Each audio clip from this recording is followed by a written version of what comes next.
magpa-highlights na yung buhok natin guys. Kaya ngayon, ayan, magpakulay muna tayo ng magbada-dark muna tayo ng buhok para pagkatapos mag-highlights na. Diba? Tama yan, diba? Tama yan? Opo. Ayun, opo daw. Napakabait naman ng hairstylist natin. Opo daw. Ayan, guys, eto na. Tingnan natin kung anong... Ayan, tingnan natin. So ayan ang buhok niya ngayon guys, ayan o. So kinalayan na siya ng dark. O, basta dark color yung ginukulay sa kanya guys kasi highlights daw yan ano. Ayun! So, abangan natin mamaya guys kung ano magiging itsura ng buhok niya. So yun na guys, natapos na yung pagkulay. So ganyan na yung tsura ng buhok niya, no? So nawala na yung parang light color sa kanya, no? Naging dark na.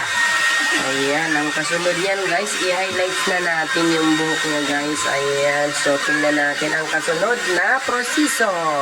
So yan na guys, naka-highlights na. Tingnan mo, puro plastic na yung ulo kasi wala kami pang saknog. Yung may butas-butas, hindi lulukot-lukot lang. Kaya ganyan na lang. Binabalot na ng mga plastic. Akala mo parang suma na yun. Okay guys, skinless na ano, no?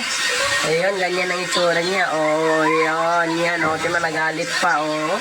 Oh, yun, oh. Puno ng plastic, you know. So yun guys, ito na yung kinalabasan ng kanyang kulay, yung highlights niya, yung ganyan. Hindi pala yung puti na highlights guys, yung parang ano na, blonde highlights yung ginagawa sa kanya. Ayan o, may mga kulay-kulay na guys. So yun guys, oh, ganyan na siya. So ayan.